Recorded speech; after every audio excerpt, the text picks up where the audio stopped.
Ici Satou. On dit que la nécessité est mère de l'invention, mais il faut quand même comprendre les bases de ce que l'on essaie de faire pour concrétiser une idée. Je pense que le père de l'invention est l'effort constant au quotidien. Après la débâcle de la potion avec la sorcière de la forêt des illusions et l'aide de camp du vice-roi, nos nouvelles amies nous ont salués au départ de Sedum City. Les 4 plus jeunes filles étaient assises à l'arrière de la calèche, saluant d'un geste ému les passants qui rapetissaient au loin. J'ai laissé les plus jeunes vaquer à leurs occupations et pris des nouvelles de Lulu, notre cocher, à la station de cocher. Comme Lisa et Nana étaient à cheval, je ne pouvais pas les voir de l'intérieur de la calèche. Maître, il y aura beaucoup de piétons qui entreront et sortiront de la porte pendant un moment, alors je pense qu'il vaut mieux y aller doucement. Bien sûr, conduisez prudemment. Lulu parlait d'une voix douce depuis l'avant du carrosse, ses cheveux noirs et brillants, sa robe bleu clair et son châle blanc chaud ondulant au vent. Elle était considérée comme laide selon les canons esthétiques de ce monde, mais de mon point de vue, elle était plus belle que n'importe quelle célébrité. Maître, Nana et moi vous ouvrons la voie. Je me tournai vers la voie et croisai le regard digne de Lisa. Assurez-vous de laisser la priorité aux piétons. Compris. La nouvelle armure de cuir que je lui avais confectionnée à Sedum City et son par-dessus de voyageur masquaient la plupart des écailles oranges de Lisa, caractéristiques de sa tribu des écailles. Tout au plus pouvais-je apercevoir sa queue. Sa lance noire, si caractéristique, avait une allure suffisamment maléfique pour attirer l'attention, alors elle la gardait généralement enveloppée dans du tissu. J'avais improvisé cette arme avec des morceaux de monstres dans le labyrinthe sous Serious City, lorsque je l'avais sauvée. Elle n'était pas plus solide qu'une simple lance en acier, mais comme Lisa semblait y tenir, je n'ai pas essayé de l'en empêcher. Un peu derrière Lisa se trouvait Nana, un homoncule à la longue queue de cheval blonde. Elle portait la même armure de cuir que Lisa, mais sa poitrine généreuse la serrait. Contrairement à Lisa, elle ne portait pas de casque, ce qui exposait ses beaux traits, pourtant inexpressifs, au soleil. Nana, n'essaie pas de laisser le cheval faire le travail. Ne le force pas. Maître, vos instructions ont été enregistrées, je vous le signale. J'ai donné quelques instructions à Nana, qui n'était pas encore experte en équitation, et elle a répondu avec son air robotique habituel. Sans aucune instruction de Nana, le cheval s'est déplacé pour suivre Lisa devant nous. Satou, Miel elfe est sortie de l'arrière de la calèche en me faisant un signe de la main. Ses cheveux bleu-vert pâle étaient attachés en 2 longues couettes, et ses oreilles pointues pointaient derrière. Comme les humains ne se montraient pas souvent, elle cachait généralement ses cheveux et ses oreilles sous une capuche pour éviter tout ennui. Sa courte robe vert citron convenait parfaitement à son apparence enfantine, et comme il faisait froid, elle portait des collants et un cardigan assorti à ceux d'Arisa. Réglisse. Comme d'habitude, la réticente Mia me parla d'un seul mot. Elle voulait probablement dire qu'elle voulait de la réglisse épineuse en guise de collation. J'ai sorti un bocal du sac de garage, un outil magique qui pouvait contenir bien plus qu'il n'y paraissait. Lorsque j'ai ouvert le couvercle, un parfum subtil et sucré s'en est échappé. J'ai planté un cure-dent dans un morceau de cette substance vert émeraude semblable à de l'aloès et je le lui ai tendu. Ah, Mia a ouvert sa petite bouche avec insistance, alors je lui ai donné la réglisse épineuse. Miam, Mia a souri joyeusement et a porté la main à sa joue. Vu son apparence, j'avais du mal à croire qu'elle était bien plus âgée que moi. Ça sent trop bon, comme de la réglisse, monsieur. Reniflant l'arôme sucré, Tama et Pochi sautèrent du fond du chariot. Tama, avec ses oreilles pointues et poilues et ses courts cheveux blancs, frotta sa tête contre ma main comme une vraie chatte. Elle appartenait à une race rare de chats à oreilles. Pochi s'assit avec impatience, me lançant des yeux de chiot assortis à ses oreilles de chien et à sa coupe au carré brune. Sa queue reflétait son excitation en remuant de gauche à droite. Elle appartenait à une race appelée les chats à oreilles de chien, une présence rare dans le royaume de Shiga, comme les chats à oreilles de chat. Toutes deux portaient leurs chemises blanches habituelles et leurs shorts bouffants. Leur tenue était assortie, sauf que le short de Pochi était jaune, tandis que celui de Tama était rose. Leur manteau était de la même couleur que leurs pantalons. Attends une minute, d'accord? Je t'en donne aussi. D'accord, oui, monsieur. Tama s'assit à côté de Pochi, et elles attendirent patiemment ensemble. Pour des filles d'âge primaire, elles ont un excellent jugement et de bonnes manières. J'ai piqué d'autres cure-dents dans la réglisse et leur ai tendu le pot. Ah, monsieur. Ils ont tous les deux ouvert la bouche comme des oisillons, imitant le comportement de Mia, alors j'ai glissé un morceau de réglisse dans chacune d'elles. Délicieux, c'est tellement mignon, monsieur. Pochi est content, monsieur. Tama a serré la réglisse entre ses dents et l'a étirée, tandis que Pochi exprimait sa joie en agitant les mains et la queue. Tu en veux aussi, Lulu? Oui, s'il vous plaît. Comme Lulu entendait les filles roucouler joyeusement, je lui en ai offert un morceau. Lulu a timidement mis la réglisse dans sa bouche, puis a souri gracieusement. Excusez-moi, vous n'oubliez personne? Arisa est arrivée un peu en retard à la fête, alors je lui ai aussi donné des bonbons. Elle cachait ses cheveux violets malchanceux sous une perruque dorée, et elle était habillée comme une princesse avec son cardigan rouge foncé et son haut et son pantalon rose et moelleux. C'est un peu triste de quitter Sedum City, non? Arisa mâchait sa réglisse en parlant. C'est peut-être parce qu'on est parti après le festival? Le festival avait célébré le retour triomphal des troupes après avoir repoussé les kobolds des mines d'argent. On voulait voir ça, alors on est resté environ 5 jours de plus que prévu. Les festivals, c'est génial. C'était sympa de voir tout le monde sourire, monsieur. Entre le défilé de chars et de sanctuaires portatifs, et la dégustation de plats exclusifs au festival, ces 2 jours avaient été très agréables. Cet événement s'était terminé la veille, et nous reprenions enfin notre route pour ramener Mia dans sa ville natale. Il y a beaucoup de soldats, n'est-ce pas? Lulu avait raison, il y avait bien une dizaine de soldats marchant en formation sur la route principale. Cela m'a semblé un peu étrange, alors j'ai ouvert la carte pour enquêter. D'après elle, ces hommes étaient des conscrits des villages du comté de Kuanu. Blessés, ils doivent revenir des mines d'argent. Le seul mot de Mia faisait référence au fait que la plupart des membres du groupe portaient des bandages ou des cannes. Les soldats blessés devaient probablement attendre de pouvoir repartir avant de pouvoir se déplacer. Dis donc, ma chérie, tu veux épouser mon fils? Tu as de belles hanches. Tu aimerais passer la nuit avec moi? Idiot, si tu veux me complimenter, commence par tes seins. Les hommes étaient encore en vie malgré leurs blessures, certains d'entre eux lançant des commentaires vulgaires sur Nana alors qu'elle passait à cheval. Nana se contenta de pencher la tête, ce qui lui donna au moins l'air de ne pas être inquiète ni mal à l'aise. Burke, ces bouffons sont exaspérants. Vulgaires. Bien que Nana fût la cible du harcèlement sexuel, Arisa et Mia étaient encore plus furieuses de l'entendre depuis l'intérieur de notre véhicule. Je vais peut-être leur faire regretter avec un avant-goût de mon sort de prison impossible. S'il te plaît, ne fais pas ça. Nana, on échange nos places. Arisa retroussa ses manches et fit mine de se lever, mais je la fis se rasseoir et j'appelai Nana. J'échangeai les rôles et montai mon cheval côte à côte avec celui de Lisa. Être assis dans une calèche est certes plus facile, mais monter à cheval de temps en temps est aussi agréable. J'entendis Arisa crier quelque chose comme « mort aux prédateurs sexuels ». À l'arrière, mais Lulu semblait la maîtriser, alors je me suis dit que je pouvais la laisser tranquille. Une fois passé l'intersection de la route principale et d'un chemin menant aux mines d'argent, il y avait beaucoup moins de piétons. J'ai donc rendu le cheval à Nana et je suis retournée à la calèche.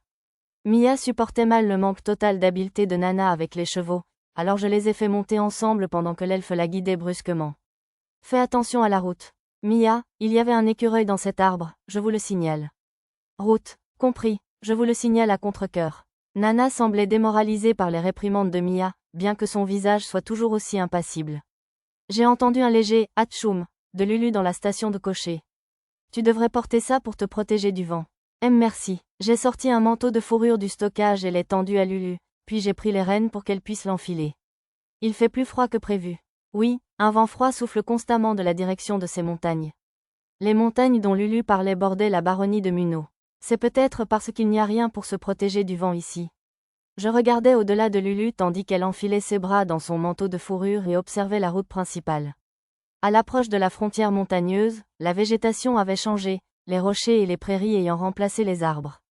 J'avais entendu dire par un marchand que la baronnie de Munno était plus froide que le comté de Kuanu, mais je ne m'attendais pas à ce qu'il fasse aussi froid. J'ai sorti un chauffe-main du stockage et je l'ai imprégné d'un peu de pouvoir magique. C'était un objet que j'avais inventé pendant notre séjour à Sedum City, un outil magique qui ressemblait à un radiateur électrique de poche argentée. Je le gardais dans un petit sac à main pour ne brûler personne. Lulu, porte ça aussi. Je ne veux pas que tu aies froid. Merci beaucoup. Oh, il fait si chaud. En roulant ses 2 mains autour de l'appareil, Lulu le pressa contre ses joues pour se protéger du froid. Son beau visage se détendit sous la chaleur. J'aimerais pouvoir prendre une photo de ça. Si on utilisait ce sourire dans les publicités, je parie que les actions de ce petit gadget augmenteraient de 30%. Oh, je suis désolée. Je ne voulais pas te laisser les rênes si longtemps, dit-elle. Ce n'est rien, ça valait le coup, puisque j'ai pu voir ton joli sourire. Je ne voulais pas paraître si coquette, mais je voulais aussi la complimenter pour apaiser son complexe d'infériorité. Oh, le visage de Lulu rougit. Coupable. Mia passa la tête entre Lulu et moi sur la plateforme du cocher, avec une moue maussade. Moi, fais-moi la suivante. Puis Arisa apparut aussitôt, agitant frénétiquement la main. D'accord, tu es mignonne, Arisa. Excuse-moi, ce n'est pas aussi sincère que ce que tu as dit à Lulu. Mais y un peu plus d'amour. Arisa grogna et me frappa légèrement le bras, mais la force était insuffisante, alors je doutais qu'elle soit si en colère. Vu la température étonnamment élevée, j'ai pris le temps, pendant notre pause déjeuner, de fabriquer des cache-oreilles en série, sur sa suggestion. J'ai décoré chaque cache-oreille, un peu rétro, d'un ruban coloré pour qu'ils ne se ressemblent pas tous. Doucement, mes oreilles sont ravies, monsieur. Tama et Pochi semblaient ravis, malgré leurs vêtements habituellement plus légers, et ils n'arrêtaient pas de venir me les montrer. Vous êtes tous les deux très mignons, leur ai-je dit, et ils se sont mis à gigoter timidement. C'était agréable d'avoir un voyage assez paisible pour un échange aussi léger. Hormis une observation d'une meute de loups au loin, notre voyage s'est déroulé sans incident et nous avons atteint les montagnes avant le coucher du soleil. Nous avons longé le col étroit et, après environ 1 heure sans croiser personne ni voiture, nous sommes arrivés à une forteresse qui servait également de poste de contrôle. La porte du fort était fermée, mais j'ai aperçu un soldat dans le support au-dessus, alors je me suis approché. Toi, là-bas, avec la voiture. Que fais-tu ici? Nous sommes de modestes colporteurs, en route vers le duché d'Ougouche via la baronnie de Munot. Vous traversez ce territoire maudit? Lorsque j'ai répondu poliment au soldat, il m'a lancé un regard dubitatif. Ne sais-tu pas que c'est une zone dangereuse, infestée de monstres et de hors-la-loi? Oui, nous y sommes bien préparés. Très bien. Cependant, nous ne pouvons pas te laisser passer le poste de contrôle la nuit. D'après le soldat, l'air de la vallée près de la frontière était chargé d'insectes venimeux et de chauves-souris vampires la nuit, et le passage était donc interdit pour des raisons de sécurité. C'était particulièrement dangereux pour les chevaux, a-t-il dit. Il nous a proposé de passer la nuit dans le village le plus proche, mais j'avais déjà repéré un endroit approprié sur le chemin, alors nous avons décidé d'y passer la nuit. Maître, j'ai une requête. Au campement, Lulu s'est approchée de moi, l'air sérieux. Elle voulait que je lui apprenne à cuisiner un délicieux steak. D'abord, pour découvrir ses points faibles, je lui ai demandé d'en essayer un. Ah, ça ne marchera pas, Lulu. Tu ne peux pas continuer à retourner le steak ou à l'enfoncer avec la spatule. Vraiment? Ça sent bon, alors je me suis dit que ça pourrait aller. Lulu semblait découragée, alors je lui ai caressé la tête et lui ai expliqué. Cette délicieuse odeur, c'est la saveur qui se dégage du steak et qui brûle. Il vaut donc mieux ne le retourner qu'une fois pour éviter que le bon jus ne s'échappe. J'avais lu ce fait précis dans un article en ligne il y a longtemps. En fait, mes compétences en cuisine m'avaient aussi appris qu'il n'était pas bon de retourner le steak trop souvent, mais je me suis dit que mon explication serait plus facile à accepter pour Lulu. Franchement, je doutais que mon résumé de seconde main soit trop erroné. Ensuite, je lui ai montré la cuisson étape par étape. Si tu écoutes bien, tes oreilles te diront quand c'est le bon moment. C'est vrai, j'ai expliqué que le bruit de la graisse qui grésille était un bon indicateur de la température de la poêle. Je devais m'approcher en parlant, car Lulu était rouge vif jusqu'aux oreilles. Elle était si mignonne que je n'ai pas pu m'empêcher de lui murmurer à l'oreille en lui expliquant les techniques. Une fois la viande préparée et mise dans la poêle, il faut se retenir jusqu'à ce que le jus commence à remonter à la surface. C'est vrai, je vais me retenir. La voix de Lulu atteignait des sommets. Oups, on dirait que j'ai exagéré. Je ne voulais pas tomber dans le harcèlement sexuel, alors j'ai reculé, mais cela l'a déçue. Difficile de savoir quoi faire avec les adolescentes. Tout en observant affectueusement son profil sérieux, j'ai continué mon cours de cuisine. Après quelques essais, Lulu avait pris le coup de main. J'ai donc dressé les steaks, y compris les ratés de Lulu, et j'ai préparé une sauce japonaise avec le jus de la viande et la sauce soja. Je me suis dit que s'il restait encore des steaks ratés à la fin, je m'en chargerais et les finirais, mais les filles bêtes s'en sont occupées en un rien de temps. Laissant le nettoyage d'après-dîner aux autres enfants, je me suis assis à l'ombre du carrosse et j'ai commencé à préparer des outils magiques pour créer des appareils de chauffage. Mon projet était de fabriquer un appareil de chauffage pour l'intérieur de notre carrosse.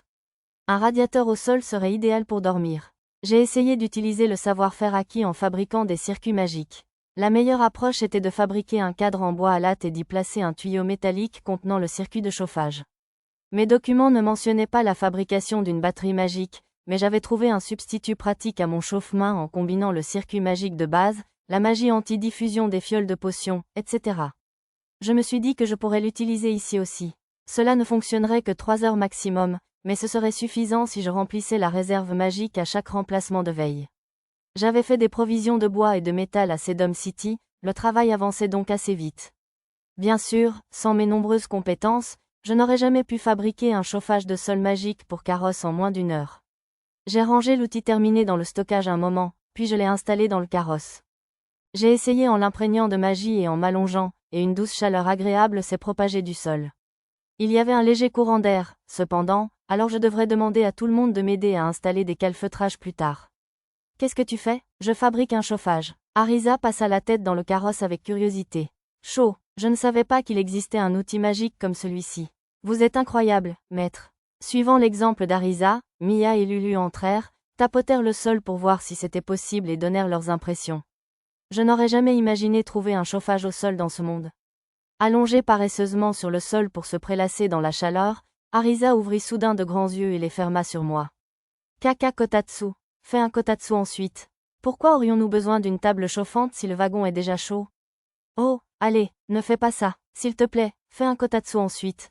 S'il te plaît. Les supplications désespérées d'Arisa menaçaient de me submerger. Oh, Arisa, ça suffit. Tu ne vois pas que tu embêtes maître? Gronda doucement Lulu. Dans ces moments-là, on aurait pu les considérer comme des sœurs. Oh, mais les kotatsu, c'est la meilleure chose qui soit. C'est un pan de la culture japonaise qu'on devrait diffuser dans ce monde parallèle. Je trouvais qu'elle exagérait un peu, mais je ne voulais pas la décourager. Arisa leva vers moi des yeux humides, et je n'eus d'autre choix que d'acquiescer à contre-cœur. D'accord, d'accord. J'en ferai un quand j'aurai du temps à tuer, d'accord? Mais tu devras faire la couverture toi-même. Hurrah! Arisa sauta joyeusement dans le carrosse. Sa jupe remonta jusqu'à son nombril, mais elle ne semblait pas s'en soucier.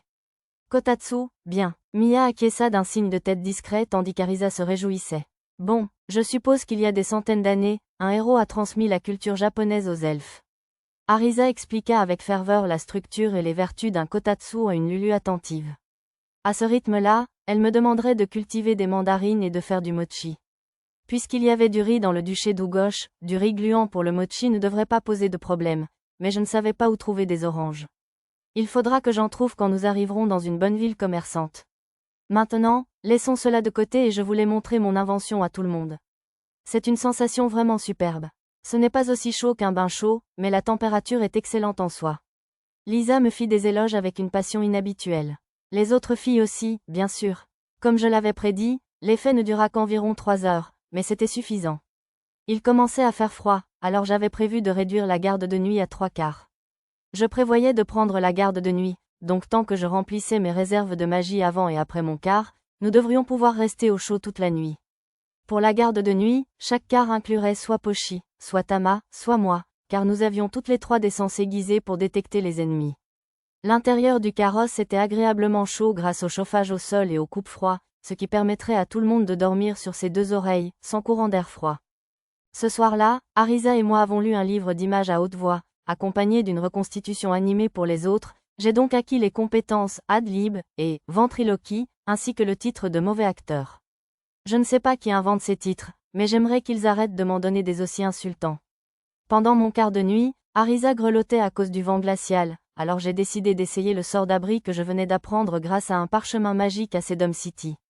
Quand je l'ai sélectionné dans le menu, un dôme transparent d'environ 3 mètres de circonférence nous a recouverts. Oh, il ne fait plus froid. C'est un sort que tu as appris à Sedom City? Ouais, oh, mais ça va poser problème. Il protégeait suffisamment du vent, mais la fumée du feu de joie s'accumulait à l'intérieur du dôme. Je suppose que cette magie de défense empêchait l'air de circuler à travers la barrière. Oh là là, tu as raison. Si on s'était endormi sans s'en rendre compte, on aurait bien pu mourir étouffé. Sérieusement, je l'annule pour l'instant. J'ai désactivé le sort d'abri, et la fumée s'est échappée dans le ciel. Tu devrais peut-être construire une cheminée? J'essaie. J'ai pris 3 tiges dans le sac de garage, je les ai plantées dans le sol et je les ai enveloppées de tissu pour former un simple tube d'environ 1 mètre de haut. J'ai ensuite fabriqué une barrière d'abri qui croiserait le tube. Le tube est resté tel quel. C'était une bonne chose, car je n'étais pas sûr que la barrière l'écraserait ou le couperait. Quand j'ai récupéré le tissu et les tiges, il y avait un trou à l'emplacement du tube. Contrairement à Bouclier, on ne pouvait pas changer la position de la barrière, elle n'était donc pas utilisable en déplacement. Mais si j'ajoutais un trou pour entrer et sortir comme un igloo, ce serait sans doute utile pour la garde de nuit. Comme le chauffage, ce sort durait 3 heures. Même lorsque je l'utilisais depuis le menu magique, cela ne changeait rien. C'était probablement une précaution pour éviter que les personnes à l'intérieur ne suffoquent. La version du menu semblait plus puissante que lorsque je l'utilisais depuis le parchemin, mais je ne savais pas à quel point, car les 2 versions se brisaient d'un seul coup. Je ferai peut-être un test de force avec l'aide des filles bêtes plus tard. Au fait, Abri n'était pas le seul sort que j'ai acquis à Sedom. J'ai aussi obtenu les sorts de magie pratique étourdissement et flèche magique, ainsi que le sort de magie de la terre piège. Le jour où j'ai obtenu les parchemins, je me suis rendu tard dans la nuit au village abandonné près de Sedom pour tester chaque sort afin de pouvoir les sélectionner plus tard dans le menu magique. Tout comme avec tir de feu, Les sorts étaient assez faibles lorsqu'il était utilisé directement depuis les parchemins, mais leurs performances se sont considérablement améliorées depuis le menu magique. Les 2 sorts d'attaque pouvaient désormais tirer jusqu'à 120 coups simultanément, et même étourdissement, censé être non mortel, a gagné suffisamment de puissance d'attaque pour anéantir un grand arbre. Tous deux consommaient une quantité de base de 10 PM, plus 1 point tous les 2 tirs supplémentaires. En termes d'efficacité, ils n'étaient toujours pas à la hauteur de tirs de feu, qui pouvaient transformer une paroi rocheuse en lave avec seulement 10 points, mais ils étaient plus faciles à utiliser contre les monstres que mon pistolet magique habituel. Le sort piège créait initialement un trou de seulement 10 cm de large et 10 cm de profondeur, mais une fois utilisé depuis la colonne magie du menu, il pouvait creuser un trou jusqu'à 12 mètres de large et de profondeur. Cette taille pouvait être modifiée par unité de 10 cm, ce qui permettait au sort d'avoir d'autres utilisations que son objectif initial. Principalement, creuser des trous pour servir de toilette ou de déchetterie. Cependant, il ne permettait pas de combler les trous créés, ce qui me posait problème. Lorsque je creusais un trou avec piège, où passait la terre? La terre sur les côtés et au fond du trou devenait dure comme de la pierre, mais si elle avait été entièrement comprimée, les parois auraient dû être bien plus dures. Je devais supposer que la majeure partie de la terre disparaissait quelque part. J'étais quelque peu intrigué, mais pas au point de me donner la peine de faire des recherches approfondies. J'ai donc décidé de demander à un expert ou un chercheur en magie de la Terre si j'en rencontrais un. Pendant qu'Arisa et moi discutions des aspects les plus absurdes de la magie, notre quart de nuit passa à toute vitesse. Le lendemain, nous nous préparâmes à partir à l'aube et nous nous dirigeâmes vers le fort au lever du soleil. Tiens, c'est toi le type d'hier. J'ai entendu dire que la baronnie de Munno est dans une telle misère que les voleurs de là-bas viennent plutôt par ici. Il faut faire attention, pas seulement aux bandits et aux soldats, mais aussi aux villageois ordinaires. On le fera. Merci pour tes conseils. Tiens, tu as assimilé les soldats de la baronnie de Munno à des bandits sans même sourciller, ai-je plaisanté mentalement. Ma réponse verbale fut simplement de remercier le soldat pour sa gentillesse. Apparemment, il n'y avait pas de péage pour franchir la barrière. Au contraire, si vous rencontrez des demandes déraisonnables de l'autre côté de la forteresse, revenez simplement ici. Une fois la frontière franchie, nos soldats pourront vous venir en aide.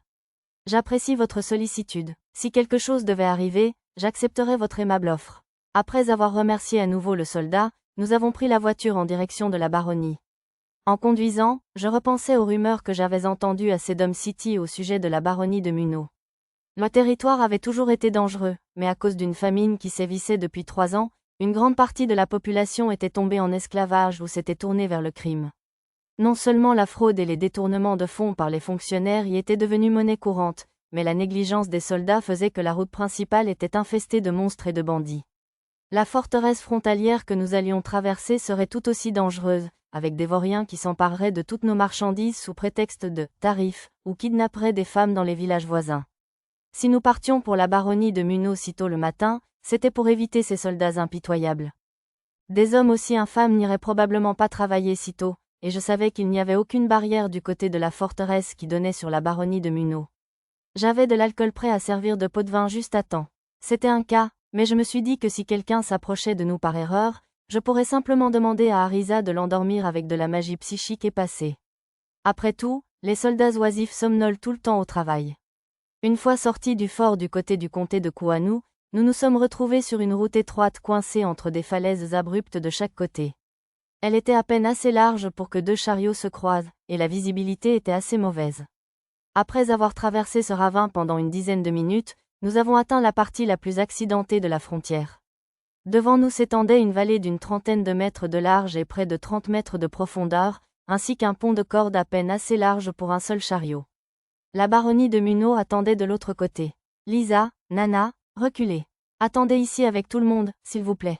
J'ai appelé Lisa et Nana avant qu'elles ne puissent traverser à cheval devant nous, et elles sont revenues attendre avec le reste du groupe. Je vais m'assurer que tout soit en sécurité de l'autre côté. Si je vous dis de courir de là-bas, ne m'attendez pas, filez tranquillement, d'accord? D'accord, oui, monsieur. Cadratin. D'accord. Pochi, Tama et Lulu furent les seuls à obéir docilement. Satou, tu ne vas pas recommencer à faire une folie toute seule, hein? Mia et Arisa étaient impatientes de m'arrêter. Ne vous inquiétez pas, je reviendrai dès que j'aurai vu à quoi ressemble le fort là-bas. Je leur ai caressé la tête, puis j'ai laissé Lulu cocher et j'ai sauté de la voiture. Maître, permettez-moi de vous accompagner, je vous en prie. Pardonnez ma présomption, maître, mais permettez-moi de vous rejoindre comme garde. Nana et Lisa voulaient toutes les deux venir, mais j'ai décidé de réduire le nombre de personnes et d'emmener seulement Lisa. Si quelque chose arrivait, j'étais sûre qu'elle pourrait se débrouiller seule. D'accord, Lisa, viens avec moi. Nana, attends ici. Oui, monsieur. Compris, répondis-je. J'ai pris le cheval de Nana, et Lisa et moi avons traversé le pont de corde sans encombre. De l'autre côté se trouvait une place avec suffisamment de place pour garer quelques calèches, et un mur de pierre de 30 mètres de haut m'empêchait de voir au-delà. Il était temps de recueillir des informations. J'ai sélectionné « Rechercher sur toute la carte » dans le menu magique pour commencer mes recherches sur la baronnie de Munno. Je savais que la région était vaste, mais j'étais tout de même surpris par son immensité. Sa forme étrange la rendait difficile à cerner, mais je dirais qu'elle faisait au moins la taille d'Hokkaido. C'était une estimation approximative, car je ne me souvenais plus de la superficie d'Hokkaido. Le territoire était relativement plat, et au nord-ouest de Munno City s'étendait une forêt qui en couvrait environ 30%. Les rivières se rejoignaient dans un lac au centre de la forêt, puis continuaient comme une seule grande rivière qui coulait au-delà de Munno City vers le duché d'Ugosh. La route principale reliant le comté de Kuanu et le duché d'Ugosh passait par là. Le terrain était principalement plat, à l'exception de quelques montagnes basses. En revanche, une chaîne de montagnes beaucoup plus haute bordait la baronnie. Comme dans le comté de Kuanu, la carte de cette zone comportait quelques zones vierges de tailles diverses. La plus grande se trouvait au cœur de la vaste forêt. Maintenant que j'avais une compréhension sommaire de la géographie, j'ai commencé à enquêter sur la présence ennemie et à affiner les paramètres de recherche sur la carte. J'ai d'abord vérifié s'il y avait des réincarnations avec des compétences inconnues comme Arisa, aucune. Ensuite, toute personne de niveau supérieur à 50 aucune également. Enfin, toute personne de niveau supérieur à 30 susceptible de représenter une menace pour les enfants, cette fois, il y avait des résultats. Plusieurs cibles correspondaient à mes critères. Et la plus proche se trouvait dans le fort en face de nous. Les autres étaient assez loin, alors j'ai interrompu mes recherches pour l'instant et j'ai emmené Lisa avec moi pour observer de plus près. Suivant le sentier qui traversait la paroi rocheuse, nous avons atteint une pente désertique. Le fort était au milieu de la région aride, et perché au sommet de la structure à moitié détruite se trouvait une hydre. Ses 4 têtes fouillaient sous les décombres. Le vent froid et sec apportait le craquement d'énormes dents rongeant quelque chose. J'ai consulté la carte, mais il n'y avait aucun survivant dans les environs. Lisa, prends soin de mon cheval, s'il te plaît. Laissant Lisa s'occuper de l'animal, j'ai commencé à descendre la pente. Le perchoir de l'hydre était à environ 30 mètres de moi à vol d'oiseau. Cette chose était de niveau 44 et presque 2 fois plus grande que celle que j'avais vue entre les comtés de Seryu et de Kuanu. Maître, veuillez pardonner mon arrogance, mais je crois que nous devons absolument battre en retraite dans cette situation. Lisa fixait, le visage blême, l'énorme bête qui aurait trouvé sa place dans un film de monstres. Ne t'inquiète pas, ça ne prendra qu'une minute, alors attends ici. Pour apaiser ses inquiétudes, je décidai de lui montrer un peu de ma véritable force. Je me disais qu'elle savait garder un secret, alors tout irait bien. Une fois un peu plus loin de Lisa, je choisis le sort flèche magique dans mon menu magique.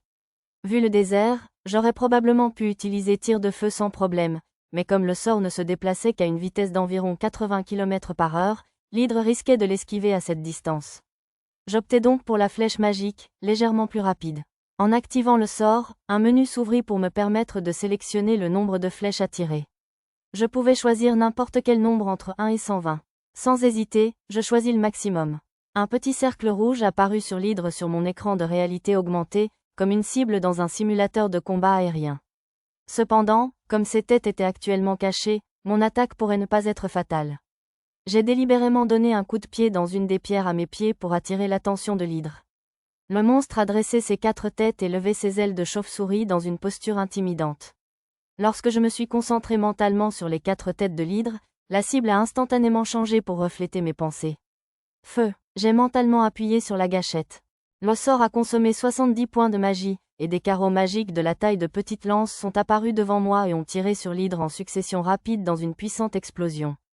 Je ne savais pas si c'était dû à mon niveau et à mes statistiques élevées ou à une quelconque capacité, mais le temps a semblé ralentir jusqu'à ce que je puisse l'observer image par image. La première flèche magique a été bloquée lorsque l'hydre a formé une pellicule rouge autour de son corps. Les flèches 2 et 3 ont atteint la membrane, la 4e l'a transpercée, et la 5e a percé l'une des têtes de l'hydre. Avant que l'impact ne puisse éloigner la tête, les 6e et 7e flèches l'ont réduite en miettes. À partir de la 8e flèche, leur seul effet fut d'éclabousser les restes de la tête jusqu'à ce qu'il n'en reste plus rien. Les flèches qui avaient atteint leur cible continuèrent leur course, pulvérisant les arbres morts, la terre et les rochers derrière elle, jusqu'à transformer radicalement le paysage. Ce fut une démonstration de violence écrasante, comme si j'avais tiré avec un canon automatique de gros calibre. Après que les 120 flèches magiques eurent anéanti les 4 têtes de l'hydre et la montagne derrière elle, le temps autour de moi reprit enfin sa vitesse habituelle. Pressant une main sur mes oreilles au cas où je m'en serais déchiré un, je consultais le journal pour confirmer la mort de l'hydre. Ayant perdu toutes ses têtes, le reste de l'hydre fut projeté en arrière, détruisant la moitié restante du fort. Les tremblements qui s'ensuivirent, dus à son immense poids, se répercutèrent dans mon estomac. Je me couvris la bouche d'un tissu pour protéger ma gorge de la poussière soulevée par le vent. Je retournai vers Lisa, stupéfaite et muette. « C'est fini, lui dis-je. Maître, veuillez pardonner mes remarques insensées. Je savais certes que vous étiez fort, mais je n'avais jamais imaginé un tel degré de... » Je réprimai nonchalamment la surprise théâtrale de Lisa. « Désolé, mais pourrais-tu garder cette magie secrète ? Oui, même si ça me coûte la vie. Bon, pas besoin de prendre ça trop au sérieux. Non, si ta vie est en jeu pour une raison ou une autre, dis-le-leur. » J'ai accepté les rênes des mains de Lisa et j'ai chevauché jusqu'au cadavre de l'hydre. De près, l'immense créature était absolument époustouflante. Si je l'avais rencontrée dans mon monde d'origine, j'aurais probablement été dévoré avant même de pouvoir m'enfuir. Parmi les décombres tachés de brun rougeâtre gisaient des corps brutalisés et des armes brisées. Bien qu'on m'ait dit que c'était un repère de vauriens, je ne pouvais m'empêcher d'éprouver de la pitié pour leur mort atroce. Ce n'était pas suffisant pour me donner envie d'enterrer les corps, mais je pouvais au moins prier silencieusement pour eux avant de partir. Nous avons continué sur le sol ensanglanté, descendant de cheval devant le fort qui était maintenant le tombeau de l'hydre. Une fois au sol, la légère odeur de fer dans l'air se transforma en puanteur. Je demandai à Lisa de récupérer le noyau du monstre, puis récupérai une des épées tombées à mes pieds et la plantai dans le sol comme pierre tombale. Puis je sortis une bouteille d'alcool pour les rites funéraires, bien loin de sa fonction première. Je l'avais achetée au cas où j'aurais besoin de soudoyer pour passer devant ce fort. Arrosant l'épée du liquide, je priais pour que leurs âmes reposent en paix. Pendant que Lisa récupérait le noyau, je poursuivis mon enquête sur la baronnie de Munno.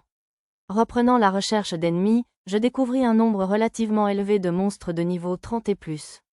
Dans la zone montagneuse à l'ouest-sud-ouest, il y avait d'autres hydres comme celle que je venais de vaincre. Ma recherche n'avait révélé qu'une seule hydre de niveau 37, mais en y regardant de plus près, je découvris également 2 autres hydres de niveau 29 et 24. La zone se trouvait pratiquement à l'autre bout du territoire où nous nous trouvions. Cette hydre avait donc voyagé jusqu'ici ? J'ignore la portée de croisière d'un monstre volant moyen, mais il pourrait poser problème. Non pas que j'aurais de difficulté à les affronter, puisque je possédais désormais un sort anti-aérien. La plupart d'entre eux semblaient de toute façon vivre dans les montagnes, loin de la route ou des habitations humaines, donc nous n'en croiserions probablement aucun. J'ai également trouvé un seul démon de l'enfer sur la liste. De plus, il se trouvait dans le château du seigneur à Munno City. Il avait probablement fomenté un complot machiavélique responsable du déclin de ce territoire. J'ai examiné les informations détaillées concernant le démon. Il était de niveau 35, un démon de l'enfer mineur, comme l'œil que j'avais combattu à Serious City. Ses compétences inhérentes spécifiques à sa race étaient vol, transformation, doppelganger et résistance magique mineure, tandis que ses compétences générales étaient magie psychique et magie fantôme. Cette fois, j'ai cherché spécifiquement des démons de l'enfer et j'en ai trouvé 3 autres. Tous étaient de niveau 1 et portaient le titre de doppelganger. Ils devaient avoir été créés par la compétence du démon le plus puissant, portant le même nom.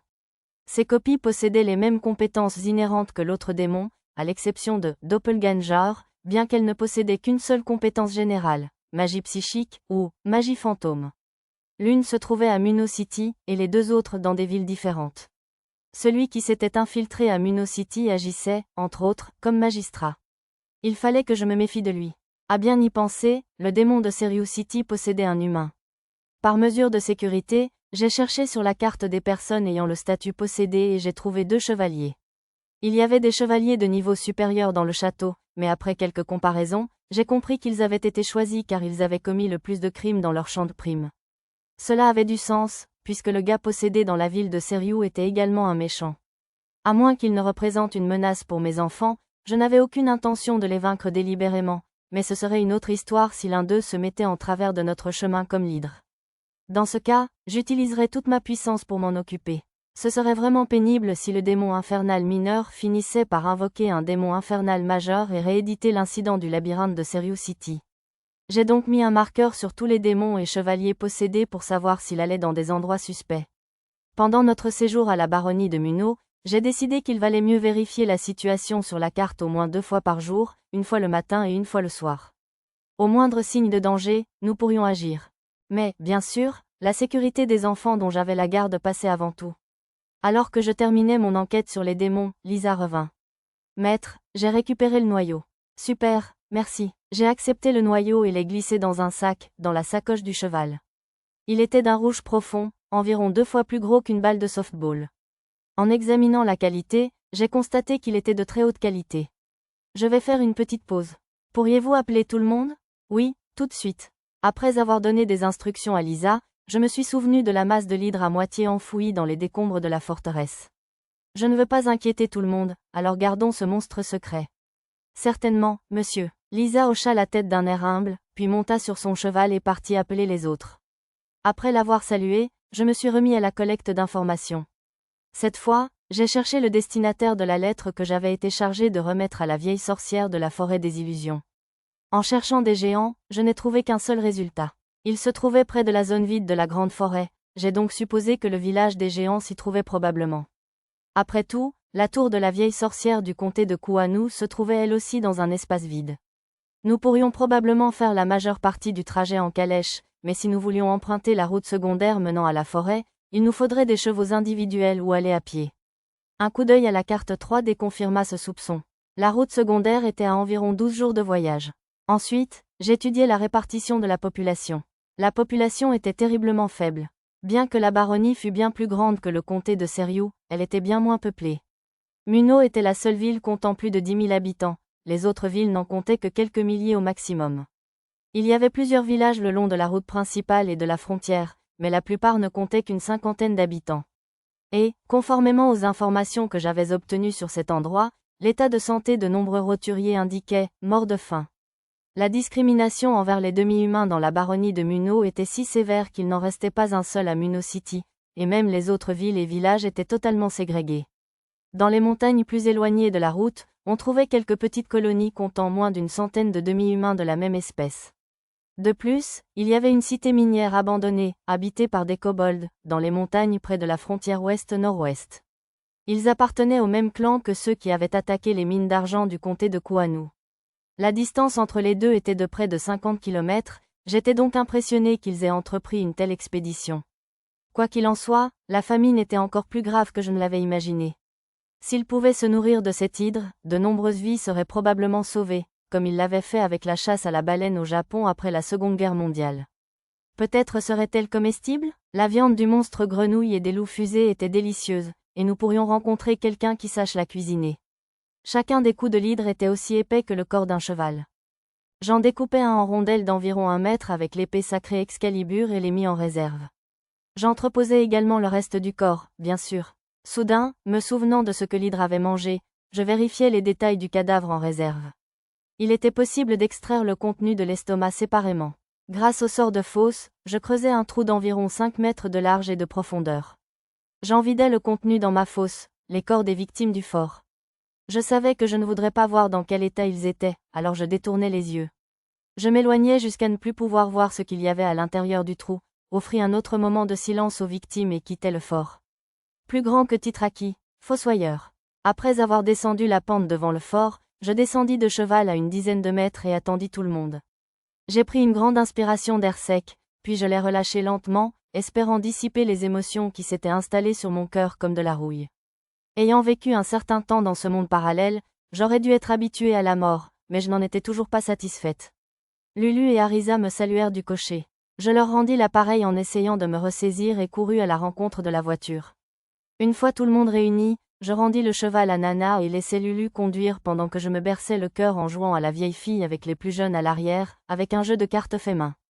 Environ 2 heures après notre départ du fort, Lisa et Nana revinrent de leur mission de reconnaissance. Il y a plusieurs hommes et femmes assis sur le bord de la route, un peu plus loin, monsieur. Maître, ils ne semblaient pas hostiles, à ce que je vous rapporte. Il s'agissait en fait du chef d'un village, de sa petite fille et de 2 autres jeunes serfs. J'avais déjà constaté qu'il n'y avait ni créatures louches ni brigands sur notre chemin, mais je les avais envoyés en avant, car j'ignorais ce que ces 4-là manigançaient. Je me demande pourquoi. Eh bien, ça nous donne l'occasion d'entendre ce que les habitants ont à dire. Ignorant les soupçons d'Arisa, j'ai vérifié nos réserves de nourriture à l'entrepôt. Une partie de notre viande de moindre qualité, comme l'ours ou le loup brun, pourrait sans doute servir de paiement pour les informations. J'ai pris la place de cocher à Lulu et me suis dirigé vers l'intersection entre la route principale et la route du village où les 4 attendaient. Lorsque notre voiture est entrée dans leur champ de vision, l'homme qui était apparemment le chef du village s'est levé d'un bond et nous a salués d'un signe de la main et d'un cri. Sa petite fille était également dans mon champ de vision, mais je ne la voyais pas. Elle devait se cacher dans l'ombre. On peut vous aider? Je suis le chef du village là-bas. Vous êtes colporteur, n'est-ce pas? Tout en échangeant les présentations avec le chef, j'ai examiné ces informations. Mon écran de réalité augmentée indiquait que l'homme avait 43 ans, mais il en paraissait une soixantaine. Comme son état de famine le laissait entendre, il était maigre et plutôt pâle. Malgré le froid, il ne portait pas de manteau par-dessus sa tunique crasseuse. Les jeunes serfs, qui avaient une vingtaine d'années, devaient geler assises au bord de la route. Elles ne portaient que de simples robes de sac en tissu écru, et elles étaient pieds nus. De plus, leurs robes étaient si courtes qu'elles risquaient de laisser voir leurs sous-vêtements rien qu'en marchant normalement. Étrangement, elles semblaient mieux nourries que le chef du village. Elles étaient certes maigres, mais elles n'étaient pas famineuses. Après nos présentations et notre conversation habituelle sur la saison, nous sommes enfin arrivés au cœur de la conversation. Voyez, il y a quelque chose que nous aimerions que vous achetiez. Vous ne parlez pas de ces jeunes serfs, n'est-ce pas? Ai-je demandé. Le chef du village a secoué la tête. Non, non, viens par ici. Bien sûr, la petite fille de l'homme a rampé hors d'un petit creux sur le bord de la route. Elle était maigre, comme les autres. Elle portait ce qui semblait être le manteau de son grand-père, dont le bas traînait au sol à son approche. Ce que je veux que tu achètes, c'est ma petite fille. Elle est encore jeune, mais si elle grandit comme ma fille, qui était la plus belle du village, elle sera certainement. Je l'interrompis. Tu veux vendre ta propre petite fille comme esclave? Si elle reste au village, elle mourra de faim, c'est sûr. Les soldats de ce fort pourraient la kidnapper ou la tuer. Le chef du village détourna les yeux avec amertume. Les histoires que j'entendais dans le comté de Kouanou n'étaient donc pas que des rumeurs. À mon avis, il vaudrait mieux qu'elle soit achetée par un marchand en apparence bienveillant comme toi. Personnellement, je pense qu'il est préférable pour une famille de rester unie, même pauvre, mais après tout. Je n'ai jamais été affamé. Le chef observait les visages sains des plus jeunes qui regardaient depuis la voiture. S'il vous plaît, achetez-moi, monsieur le marchand. La petite fille du chef s'exprima très clairement pour une si jeune fille. Son expression était solennelle, et elle semblait si désespérée que j'en fus un peu intimidé. S'il vous plaît, si le village peut acheter des rations avec cet argent, tant de jeunes enfants pourront survivre à l'hiver. La fillette croisa les mains devant son visage d'un air suppliant. Arisa me regardait avec de grands yeux, mais je n'avais aucune intention d'acheter cet enfant. Je suis désolée, mais j'ai plein d'esclaves. En réalité, ils sont plus comme une famille que comme des esclaves. Mon refus catégorique laissa la petite fille du chef au désespoir, et elle baissa la tête d'un air misérable. À ces mots, une des serfs qui observait avec intérêt se leva. Chef, est-ce à notre tour de négocier? Allez-y. Les 2 serfs ont retiré leurs vêtements en lambeaux, exposant leurs corps nus. Elles étaient si émaciées que c'était plus pénible à regarder que sexy. M'en veut, c'est obscène. Péprière, Arisa et Mia sautèrent hors de la voiture pour me couvrir les yeux. Il fait si froid. Oui, il fait particulièrement froid aujourd'hui. Entre les doigts de Mia et d'Arisa, je vis les 2 femmes se courber un instant, frissonnant dans l'air glacial. Et oui, c'est souvent ce qui arrive quand on se déshabille dehors en plein hiver. Monsieur le marchand, vous ne voudriez pas vous offrir un bon moment? La plus âgée des 2 serfs prit une pose étrange en lançant son argumentaire. Le prix est d'une pièce de cuivre, où vous pouvez remplir cette bourse de céréales et de pommes de terre. Ah, bien sûr, la viande est la bienvenue aussi. Pas besoin d'une viande aussi raffinée que du lapin ou de l'oiseau. N'importe quelle viande fera l'affaire, même des rats ou des monstres, ajouta la plus jeune. De la viande de monstre, hein. Parfait, maintenant je peux savoir quelle viande est comestible. De la viande de monstre? Oui, les insectes monstres sont généralement assez mauvais, mais les pattes de grillons, de sauterelles et autres peuvent être délicieuses. Il y a une pénurie de nourriture par ici, vous voyez. On ne force pas les cerfs à manger des monstres. Le chef du village intervint pour s'excuser. Il mange aussi de la viverne à Seriou. J'en ai déjà mangé, alors je ne vais pas juger, le rassurai-je, et il se tapota la poitrine. Certes, j'aurais pu froncer le nez avant de goûter à cette viande de loup fusée, mais plus maintenant. Je n'ai pas besoin d'esclaves ni de bons moments, mais il y a autre chose que j'achèterais, dis-je. Autre chose? Je ne vois pas ce que vous espérez acheter d'autre dans un village reculé comme le nôtre. Ce que je cherche, ce sont des informations. Des informations? J'acquiesçais. Je veux que tu me racontes tout ce qui concerne la situation actuelle dans la baronnie de Muno. Je ne suis qu'un simple fermier. Je ne sais que ce qui se passe dans notre village et dans ceux des environs. Ça me suffit. Je peux t'offrir de la viande de loup brun en échange de ces informations. J'ai vu les deux femmes s'enlacer joyeusement entre les doigts de Mia et d'Arisa. Habille-toi avant d'attraper froid, s'il te plaît. Ce que j'ai appris du chef concernant le village et les environs, c'est que la situation était mauvaise. Les mauvaises récoltes des 3 dernières années avaient épuisé toutes les plantes sauvages comestibles et les noix de la région, ce qui avait poussé la faune à se réfugier dans les montagnes. Et, à cause de tous ces monstres, envoyer les gens chercher de la nourriture plus loin n'a fait que causer des pertes. La plupart des monstres du coin étaient de niveau 10 et plus, ils étaient donc probablement trop forts pour être éliminés avec des outils agricoles. On a vendu quelques filles du village à un marchand d'esclaves au début de l'automne, ce qui nous a permis de faire des provisions pour l'hiver avec cet argent, mais... Il y a eu des voleurs, ou quoi? À en juger par son hésitation, je suppose que c'était lié au gouvernement, mais je me suis dit qu'une question indirecte l'aiderait à s'expliquer plus facilement. Non, la plupart des voleurs du coin sont juste des jeunes sans le sou des villages voisins. Ils ne sont pas assez cruels pour voler nos provisions pour l'hiver. Bien sûr que non, intervint l'une des femmes. Ces voleurs sont nos meilleurs clients. Contrairement aux soldats du fort, ils nous donnent même à manger après, ajouta l'autre. C'est pourquoi ils n'avaient pas le statut, affamé. J'ai entendu dire qu'ils allaient dans le territoire voisin, parce qu'il n'y a personne à voler ici. Oui, ils ont dit qu'ils allaient dans une ville lointaine à cause des récents combats dans les mines d'argent. J'ai remercié les femmes serfs pour leur rapport, puis j'ai repris ma conversation avec le chef. C'était des monstres, alors? Si c'était le cas, on aurait tout simplement abandonné et accepté. Mais c'était un percepteur. Il a pris près d'un tiers de nos réserves d'hiver, sous prétexte que c'était un cadeau de mariage pour la fille du baron. Le chef du village a poussé un profond soupir. Je ne pense pas que 30% des réserves d'hiver pour 60 personnes constituent une contribution pour un cadeau de mariage. On aurait plutôt dit qu'un percepteur avait pris une part officieuse supplémentaire. Vous n'avez pas fait appel? Si on l'avait fait, ils auraient réduit tout le village en servage. C'est impossible, c'est vrai. Vous n'avez jamais entendu parler du village de Tonza? Ils ont réduit tout le village en serre, et maintenant plus personne n'y vit. J'ai cherché sur la carte le nom mentionné par le chef, et effectivement, tous les anciens habitants du village travaillaient désormais comme des esclaves dans les environs de Muno City. L'histoire était donc vraie. Même en considérant qu'un démon de l'enfer était probablement derrière tout cela, la situation était cruelle. J'étais un peu curieux, alors j'ai insisté pour en savoir plus. Savez-vous qui la fille du baron est censée épouser? D'après ce vaurien de percepteur d'impôts, c'est un héros. Un héros? J'ai fouillé la carte, mais personne n'avait le titre de héros. Ce type devait être un imposteur. Dites, chef du village. Quel âge a la fille de ce baron? Arisa se pencha et l'interrompit après avoir écouté la conversation. Je crois qu'il a une fille de 19 ans et une de 24 ans. Vraiment? Merci. Excusez-moi de vous interrompre. Apparemment satisfaite par la réponse du chef, Arisa se retira dans la calèche. Je suis sûr que les honoraires qu'il a perçus étaient des balivernes, mais la partie sur son mariage est vraie, poursuivit-il. Je l'ai aussi entendu d'un autre chef de village. Je vois, merci, je vais rassembler votre paiement, alors attendez un instant, s'il vous plaît.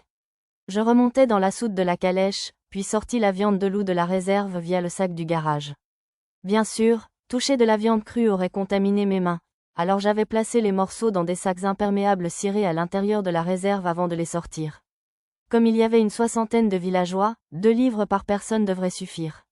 J'ai également retiré 2 balles de riz et les ai déposées devant le chef.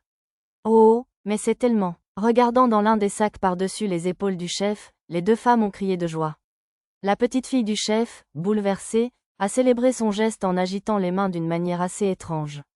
J'ai décidé d'ajouter 2 autres sacs de la même taille. Le chef du village s'est effondré en arrière, sous le choc.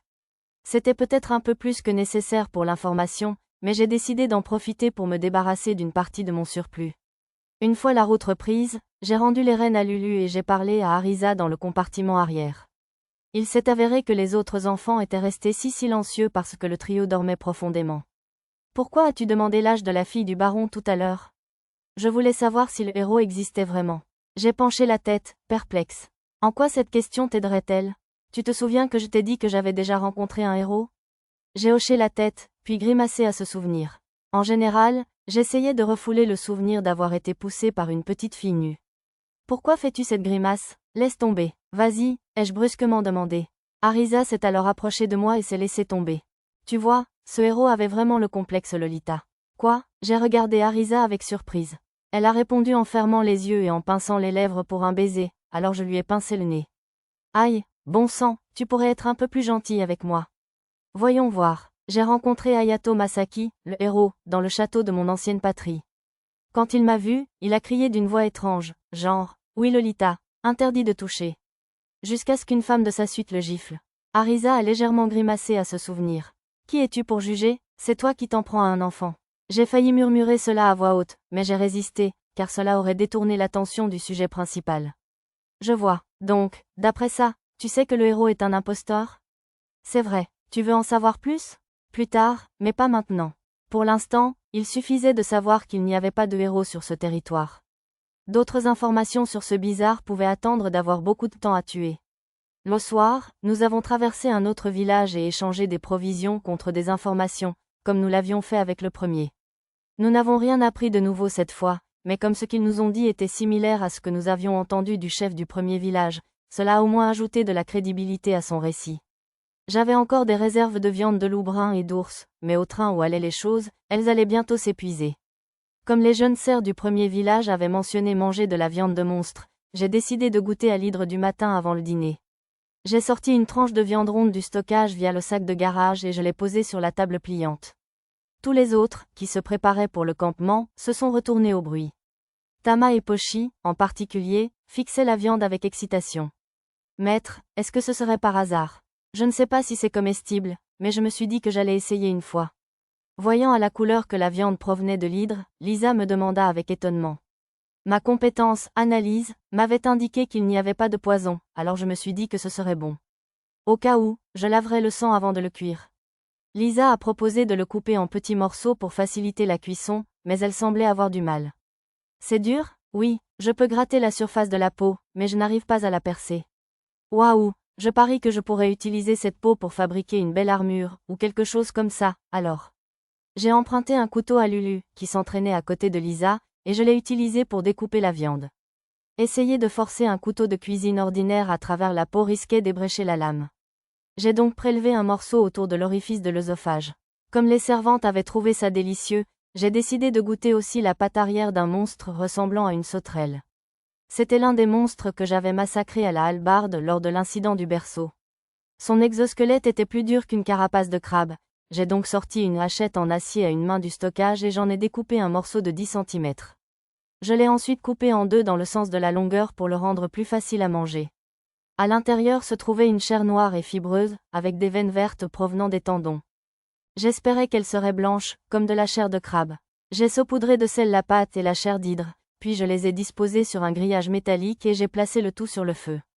J'ai assaisonné légèrement, car je ne connaissais pas encore le goût. Lulu observait attentivement de loin, essayant de mémoriser la technique. Son enthousiasme était admirable. Prenant soin de bien la voir, j'ai commencé à cuisiner sous le regard attentif de tous. Une fois cuit, j'ai transféré le tout dans un plat avec des pinces en métal achetées à Sedum City. Il était temps de goûter le petit morceau de viande d'hydre. C'était difficile à manger sous les yeux de Pochi et Tama, la bouche grande ouverte, mais je ne pouvais leur en donner avant d'être sûr qu'il était sans danger. Un peu coupable, j'ai enfourné le nugget d'hydre et je l'ai mâché. C'est vraiment délicieux. On aurait dit un croisement entre le lapin et la volaille. Le goût était fade, comme du poulet, mais aussi plus gibier que le léger goût d'anguille auquel je m'attendais. J'ai préféré le loup roquette, mais si je trouvais une bonne sauce et une bonne méthode de cuisson, cela ferait certainement un délicieux repas. J'ai vérifié mon journal, mais je n'ai rien remarqué d'anormal. Ensuite, j'ai pris la cuisse. Elle ressemblait à du crabe grillé, à part la couleur, mais elle sentait l'herbe, un peu comme des oignons verts fraîchement cuits. J'ai coupé la chair en morceaux de la taille d'un faux crabe. J'en ai piqué un avec ma fourchette et j'en ai examiné la couleur.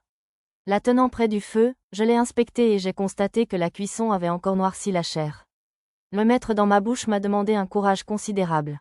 Résolument, je l'ai plongé dans ma bouche, et c'était comme du caoutchouc. Le goût en lui-même n'était pas si mauvais, mais je ne pouvais pas dire que ce soit délicieux.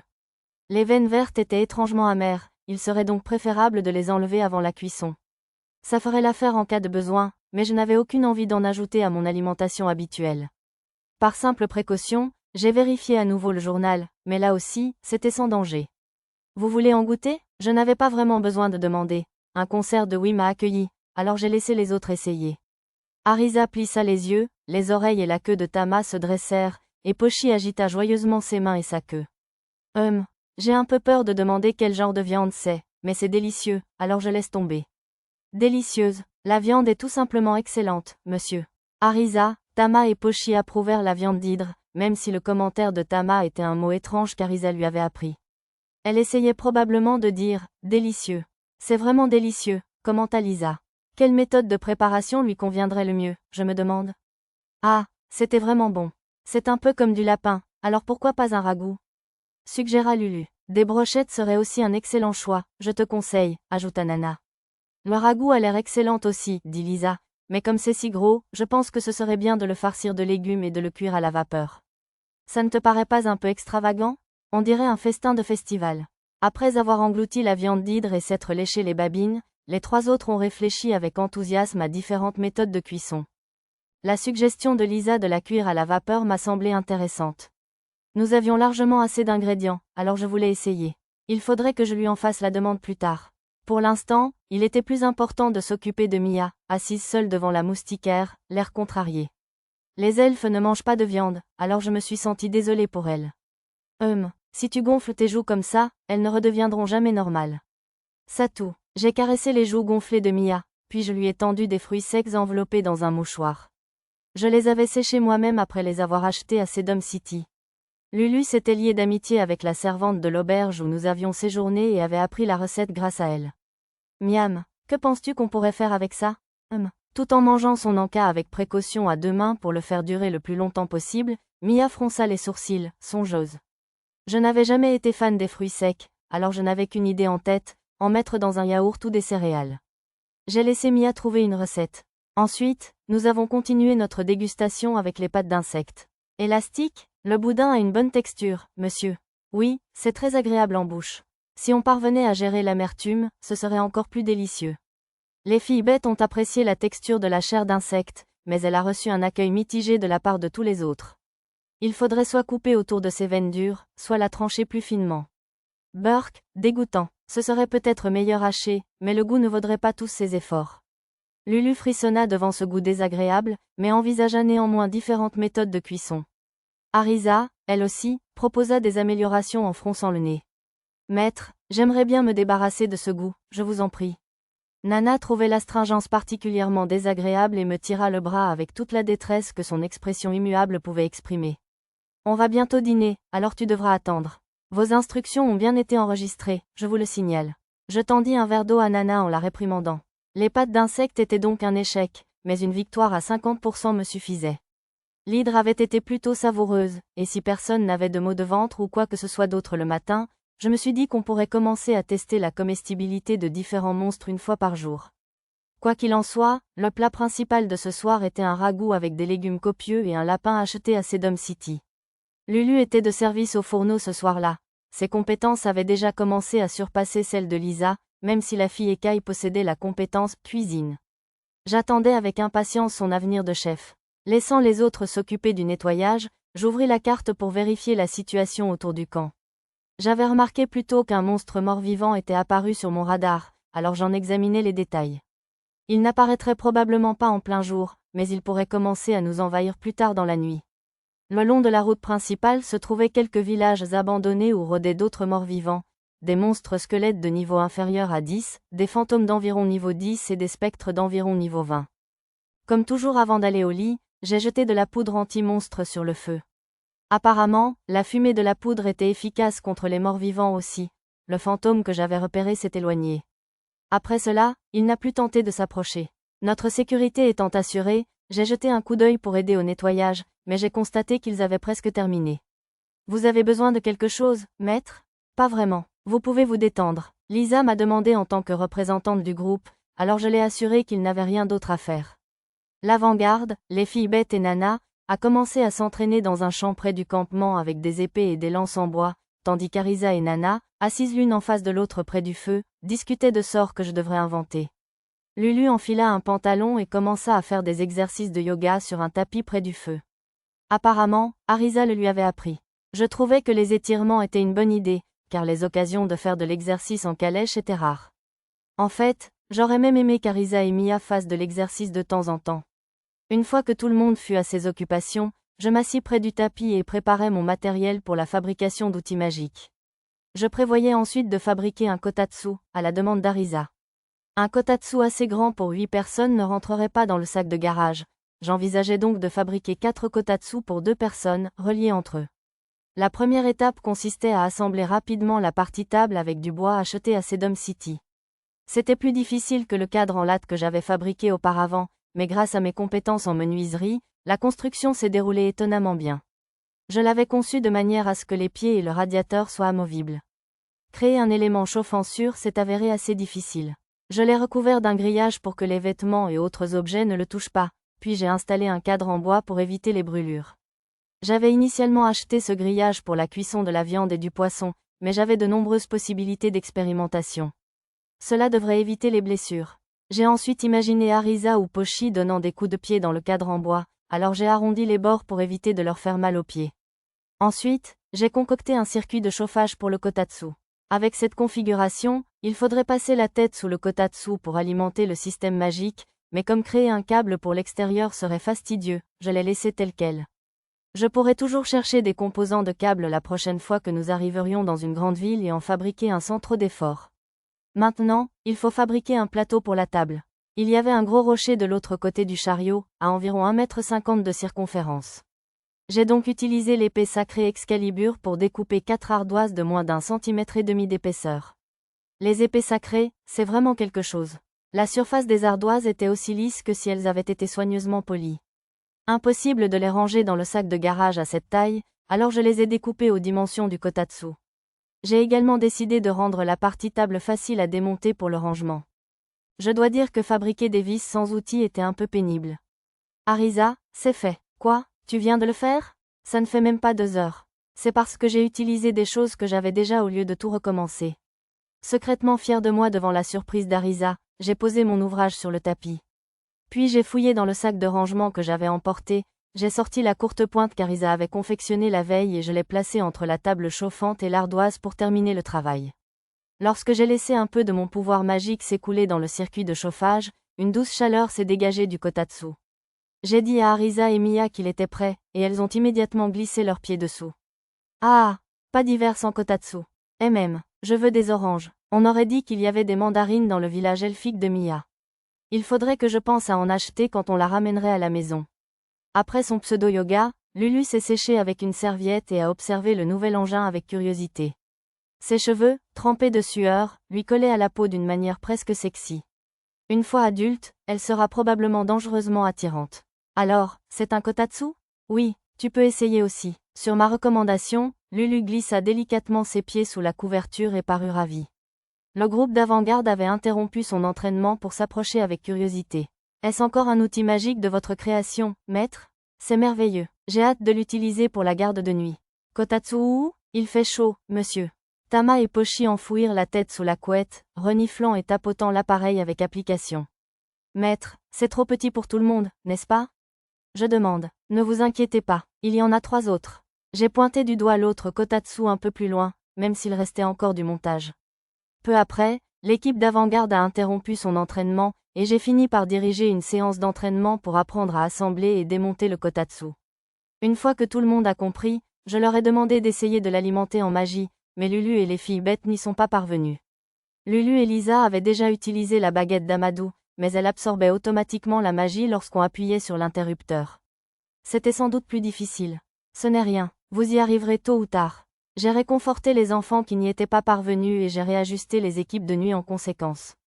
Après tout, si personne d'une équipe ne pouvait fournir la magie, le chauffage s'arrêtait et ils avaient froid.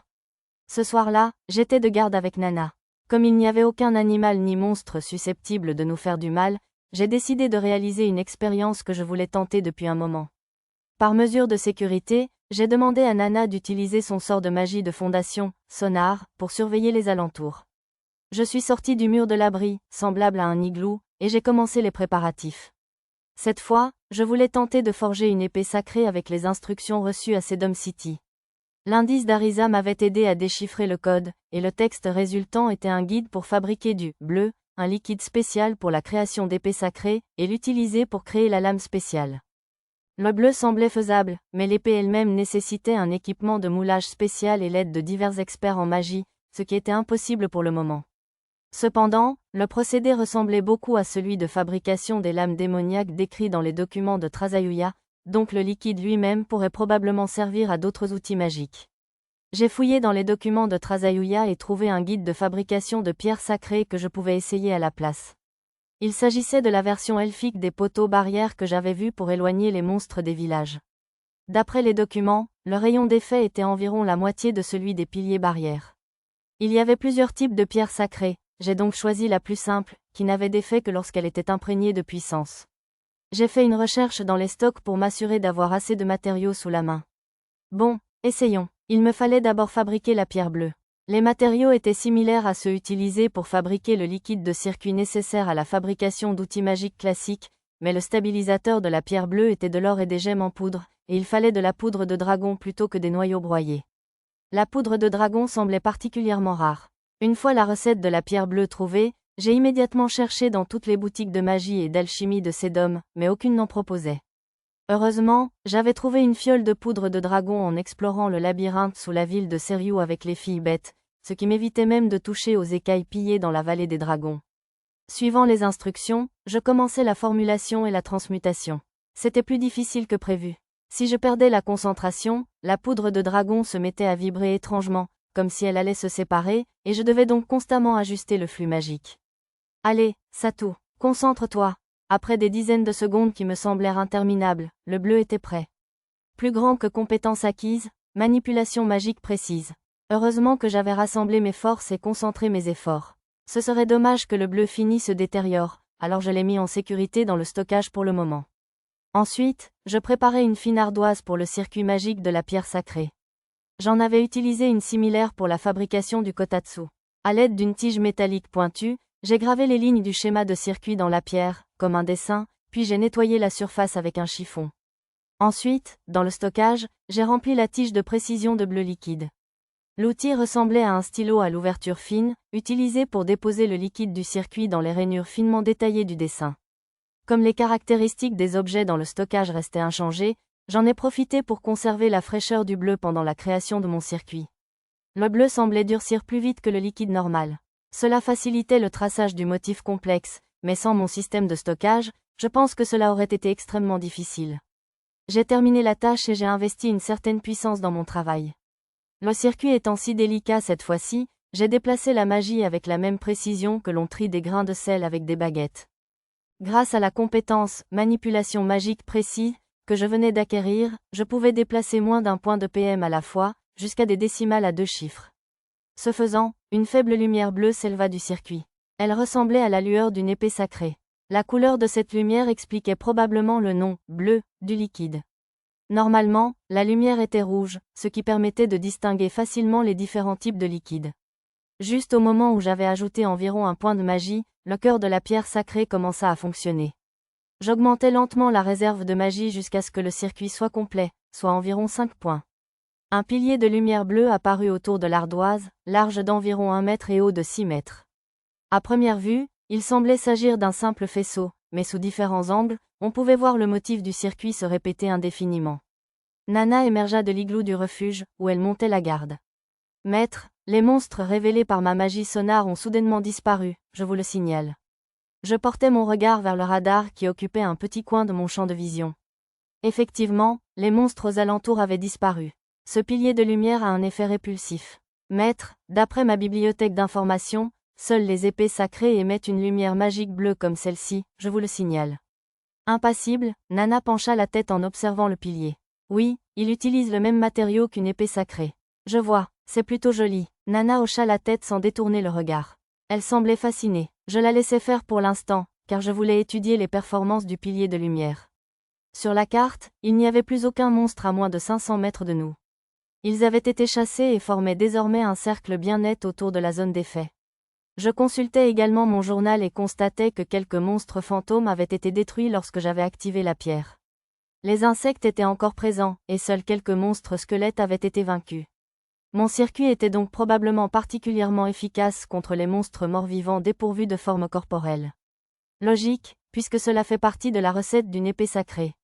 La portée d'une pierre sacrée à base bleue était légèrement inférieure au rayon de 90 mètres d'un poteau de barrière, mais elle était tout de même 10 fois supérieure à celle d'une pierre sacrée fabriquée avec un liquide de circuit normal, d'après mes documents. La portée de notre poudre anti-monstre habituelle dépendant en partie du vent, j'étais content que la pierre sacrée ait un si bon rayon. Le problème était ce pilier de lumière extrêmement visible. À cette hauteur, il était probablement visible depuis les villages voisins. J'ai essayé d'utiliser « manipulation magique » pour réduire la puissance de la pierre sacrée en m'intégrant au circuit, un peu comme j'avais déjà alimenté Nana. J'ai laissé la magie circuler à travers elle et moi, diminuant progressivement sa puissance intérieure. Mon plan était de supprimer temporairement toute la magie, puis de réessayer, mais...